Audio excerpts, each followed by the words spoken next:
Hello, my name is Jennifer, and this is my story. It is now 2 years since I've lost both my sister and my nephew the same day, hours apart. It was Christmas day when I got the call that you have to come down to the hospital because they're gonna fly my sister out to Curacao. She was suffering from lupus, and it came rapidly, and there was nothing that could have been done here in St. Martin, so she had to fly out to Curacao. We rushed down to the hospitals, my brother, my aunt, my mother, her dad, and getting the information of what the procedure is going to be, what's next. Air ambulance is coming in. We have to wait to make sure she's stable to fly out. I had to go home from the hospital, pack a bag, get her packed, and go back to the hospital so we could get the okay to go flying. Air ambulance came, personnel came. I had to leave to go to the airport, and then after everything was good with her, it was her turn. I remember getting to the hospital, the airport, and thinking, wow, I'm going through the VIP area, as they say. Not really like, this is the way I want to go to the VIP area. Sitting there, waiting, faintly heard, activity, like something is happening, and then the host came in, so ready to go. We got to the plane, ambulance came in. I got on the flight, my sister got on the flight, and we were off to Curacao. She was awake. She had, once in a while, would be like, what's going on? And I would like touch her foot and tell her that I'm here, everything's gonna be all right. We got into Curacao, got into the hospital, they checked her in, and then I went to the hotel where I was staying. And the next day I had an appointment to see her and to see the doctor. And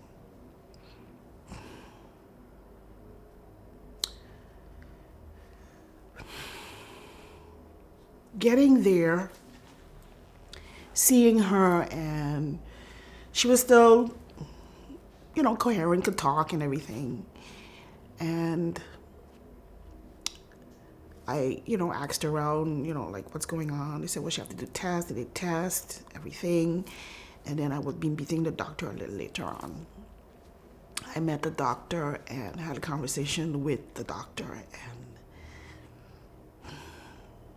I think that's one of the hardest conversations I've had in my life so far, as hearing the doctor saying, there's a 90%, 99% chance that my sister wouldn't make it. And me having to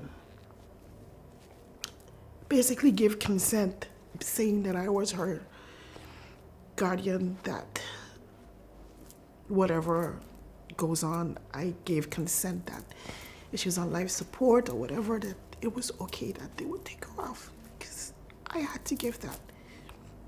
I've never really told anyone in my family this. I still haven't. I guess now they'll know.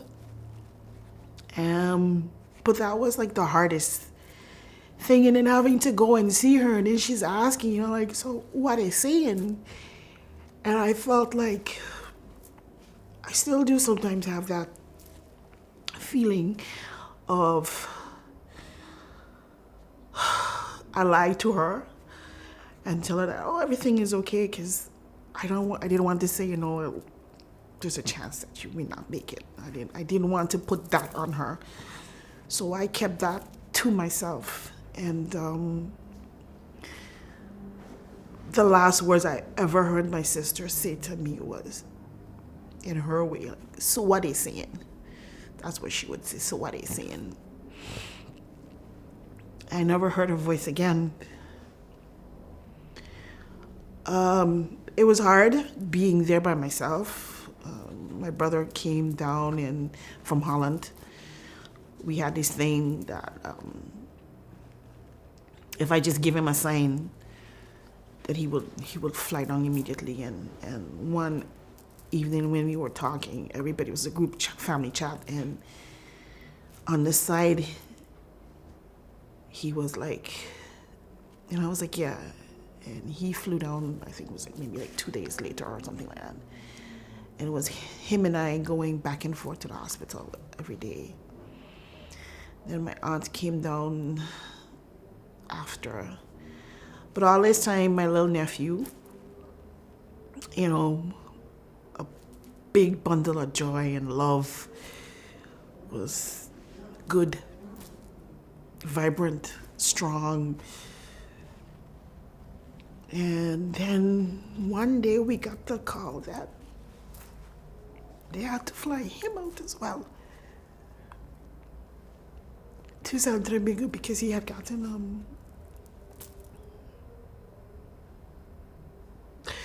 an aneurysm. So it was like my sister on one hand, my nephew on another hand, Carousel, and then Santo Domingo. So we were like tugging between being present here and then also trying to, figure out and understand what's going on with him.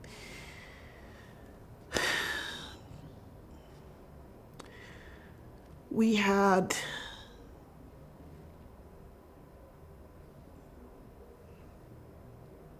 my last New Year's with her. My brother and her and I, we spent that night at the hospital with her. So she's in her room, completely out. And fireworks and everything is going off. It's like, it's nice to see, but then the situation where we were in, it was,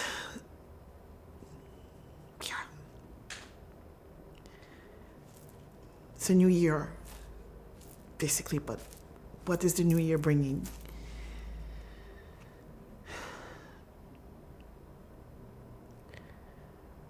January.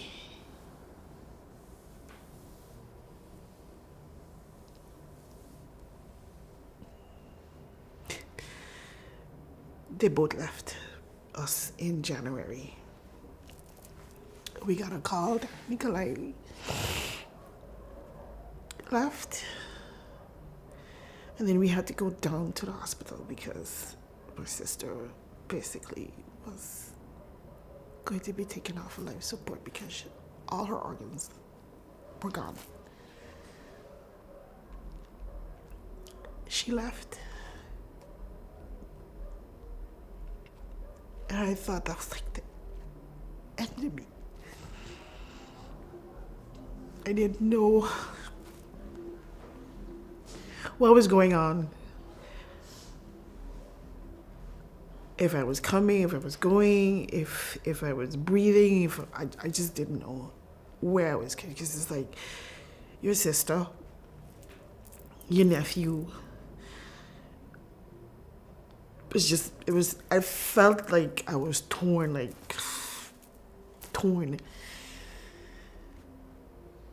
How do you handle something like that. How do you move on from something like that? Where do you go?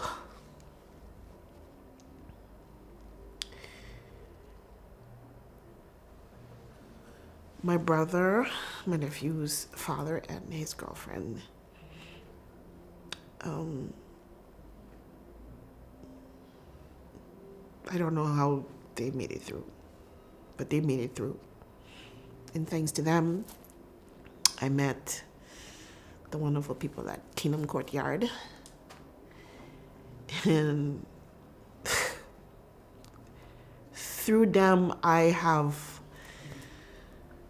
come a long, long way in dealing with losing my sister and my nephew. And not only my sister and my nephew, but my dad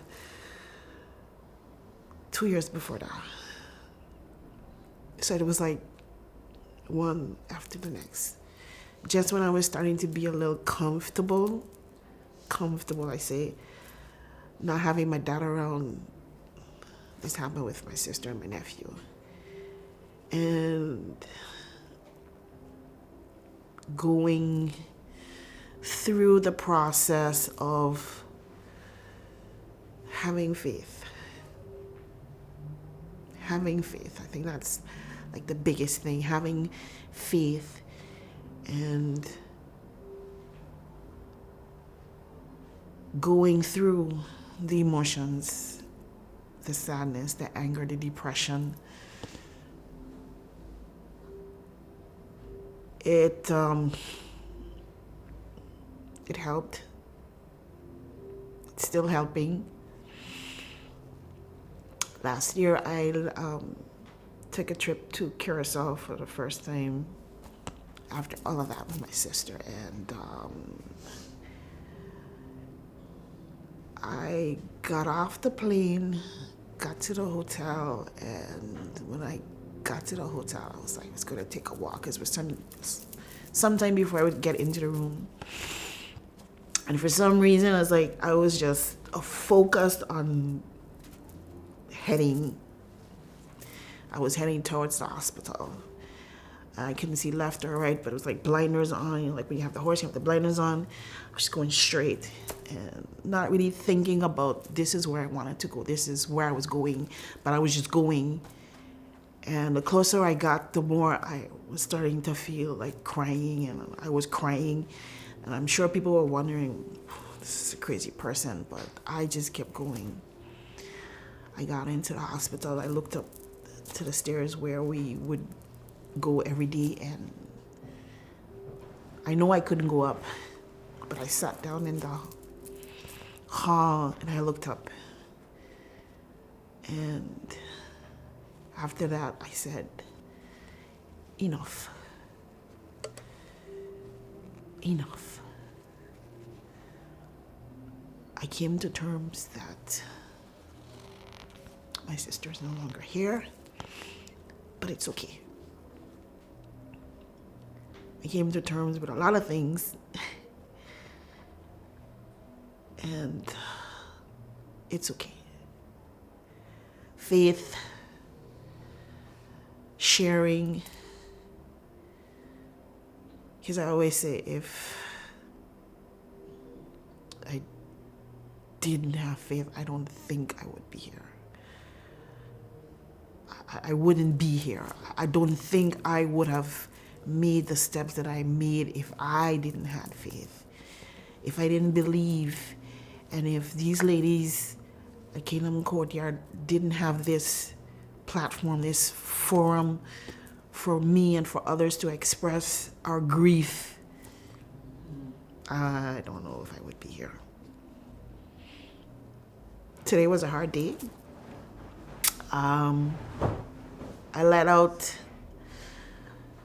I gave away some of my sister's things to an organization, and I didn't know it would have still feel a twinge of that, but yeah, I cried. I had to say goodbye to her stuff. I said goodbye. But I know that they're going to go to somebody who will definitely need them. And it's a good thing. And like I said, if I didn't have faith, and I really don't know if I would be here, because that pulled me through this burden of grief. It's heavy, but there is always light. No matter what you're going through, there's always light. And these ladies, even they always tell you, even if you don't want to, if you can't make a decision, if you have something, text them. Sometimes I just want to, but I don't. But I do. Sometimes I don't. I think about it.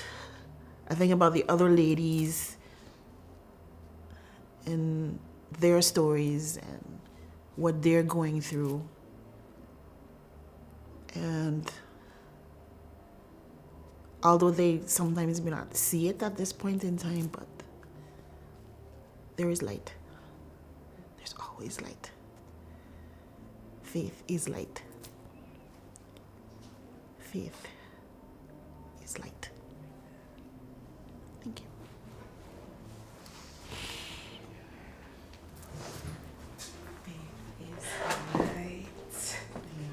Faith is light. Oh,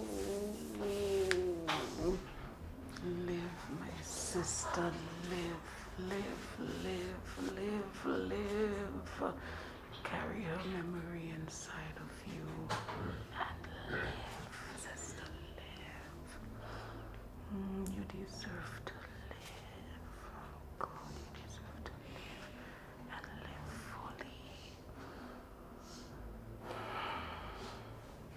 The breath your sister cannot take, you can take. And you carry her with you. And you live, my love, you live.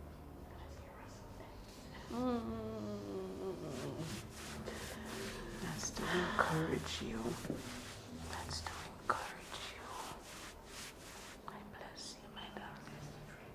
I bless you.